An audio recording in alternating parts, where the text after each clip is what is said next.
तरह से बजरी माफिया से मिलकर ये गुंडागर्दी भी करते हैं और लूटने का काम भी इस राजस्थान की जनता के साथ सिर्फ इस बाड़मेर के जैसलमेर में ही नहीं, पूरे देश के प्रदेश के अंदर, पूरे राजस्थान के अंदर इन्होंने इस तरह की एक लूट मचा रखी है। और उसके साथ ही आपने देखा होगा यहाँ के विधायक, चाहे यहाँ के विधायक है, चाहे दूसरे राजस्थान के अंदर जो कांग्रेस के जितने विधायक हैं, वो सब मिनी मुख्यमंत्री बने हुए हैं। वो अपने, उनको पता है, अशोक जी गहलोत से छूट दे रखी है कि बस मेरी सरकार नहीं गिरनी चाहिए, तुम जो करना चाहो वो करो।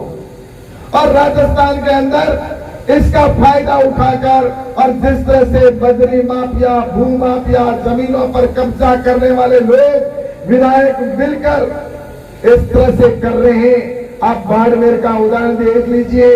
अरे 100 बीघा से अधिक जमीन के ऊपर पट्टे जारी कर दिए नगर पालिका ने, और वो किसी प्राइवेट व्यक्ति के अंदर उनके पट्टे, जिसने उन्हें कब्जा करके दूसरे लोगों को बेचा, आज वो रो रहे हैं। विधायक मिलकर जमीन का ऊपर जमीन माफिया बने हुए हैं, भू माफिया बने हुए हैं। कोई रिफाइनरी के अंदर जाकर रिफाइनरी का माफिया बना हुआ घूम रहा है। सब बस अपनी पेट, अपनी जेब भरने में लगे हुए हैं। कोई जमीनों का, कोई कहीं न कहीं लगे हुए हैं। इस तरह से राजस्थान के अंदर, पूरे देश के राजस्थान के अंदर जो हालात बने हैं, आज किसानों के साथ में इन्होंने ठगी की। कहा था किसानों का हम संपूर्ण कर्जा माफ करेंगे, लेकिन उन्होंने संपूर्ण कर्जा किसानों का माफ नहीं किया और उल्टा किसानों की जमीन को कुड़ित करने का काम किया। इस प्रदेश के अंदर लगभग 16,000 ऐसे किसान थे जिनकी जमीन को उन्होंने कुड़ित करने का काम किया, क्योंकि उन्होंने कर्जा लिया था। और कर्जा लिया था तब उनको लगा था कि वोट दे देंगे और सरकार बनी तो उनको कहा कि तुम्हें पैसा जमा कराने की जरूरत नहीं है, ये कर्जा आपका माफ हो जाएगा। और बेचारा वो बैठा रहा और उस जमीन की उसको कुड़ित करने का काम किया। इन लोगों ने कहा था कि हम बिजली के भाव नहीं बढ़ाएंगे, लेकिन जो राजस्थान की उस समय की वसुंधरा राजे जी की सरकार तो सब्सिडी उसके अंदर दे रही थी, वो भी बंद करने का काम उन्होंने किया और उल्टा सरचार्ज लगाने का काम किया। आज लाइट के अंदर भी सबसे ज्यादा महंगी अगर कोई लाइट है तो इस राजस्थान की, हिंदुस्तान में सबसे महंगी लाइट या सबसे महंगा डीजल इस राजस्थान के अंदर। आज ये राहत कैंप की बात करते हैं।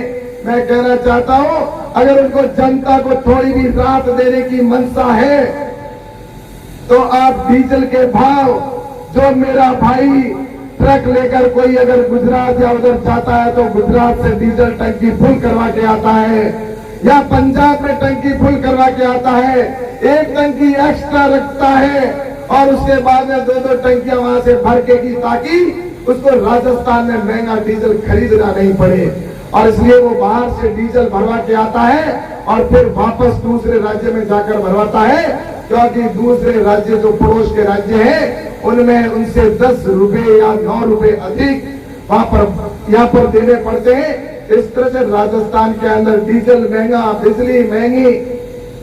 और सबसे बड़ा काम, अगर राजस्थान की बात करते हैं, जो पानी की योजना नरेंद्र मोदी जी ने बनाई, जिस तरह से हर घर लाइट पहुंचाने का काम किया, वैसी ही योजना नरेंद्र मोदी जी ने कहा कि इस देश के अंदर हर घर में नल का कनेक्शन होना चाहिए।